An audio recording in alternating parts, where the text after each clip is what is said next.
الممتعة اللي يعني أنا من وجهة نظري كانت مباراة سهلة بالنسبة للمنتخب المغربي. منتخب مدغشقر عمل مباراة قوية طبعا، حقه واديله فرصته وعمل يعني اعمل يعني العب وأدي وفرصتك ولو كسبت هتبقى في حتة تانية. لكن انت بتواجه مين؟ انت بتواجه المنتخب المغربي. 5000 خط تحت المنتخب المغربي. منتخب المغرب اللي خرج منتخبات كبيرة، خرج منتخب السنغال اللي أنا واحد من الناس كنت مش مصدق إن مباراة السنغال والمغرب كده تخلص كده بفوز المنتخب. أنا بحب المنتخب المغربي وبعشق المنتخب المغربي، بس منتخب السنغال كان صعب. يا جماعة، مباراة المنتخب السنغال ومنتخب المغرب دي المفروض كانت تبقى نهائي، لكن اللي حصل منتخب المغرب يفوز ويتألق ويبدع ويخرج منتخب السنغال. خلصنا من منتخب السنغال، مشينا منتخب السنغال، طردنا منتخب السنغال. فين بقى هنواجه مين؟ منتخب مدغشقر. طيب نتكلم كلمتين شوية حلوين في حق منتخب مدغشقر. وصوله للنهائي تعرف ان هو منتخب قوي، منتخب قادم وبقوة، لكن حظه الاسود اصطدم بمنتخب جبار، اصطدم بمنتخب جرار، اصطدم بمنتخب المغرب.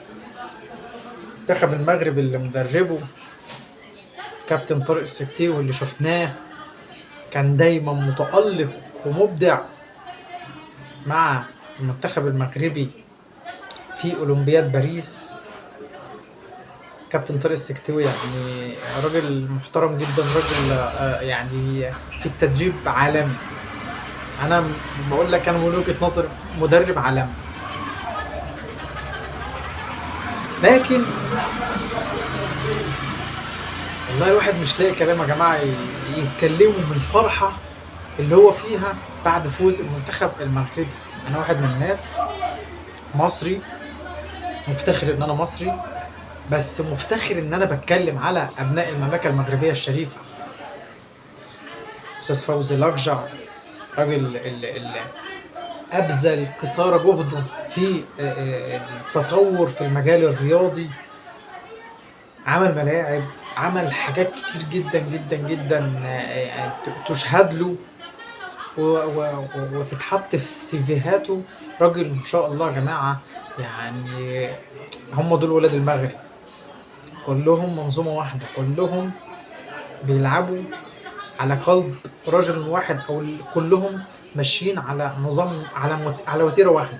مفيش واحد بيعمل لنفسه، مفيش واحد بيفكر لنفسه، لا كله تفكير جماعي. وده اللي منجح المنتخب المغربي، وده اللي منجح المنظومه المغربيه الكامله في المغرب في المجال الرياضي. فألف مليار مبروك للمنتخب المغربي اللي أبهر العالم كله. حديث العالم دلوقتي، حديث العالم الأفريقي، حديث أفريقيا كلها المنتخب المغربي اللي ليه مننا كل تقدير واحترام. عايزك تصلي على النبي والشيخ في القناة عشان يوصلك كل جديد وحصري. السلام عليكم ورحمة الله.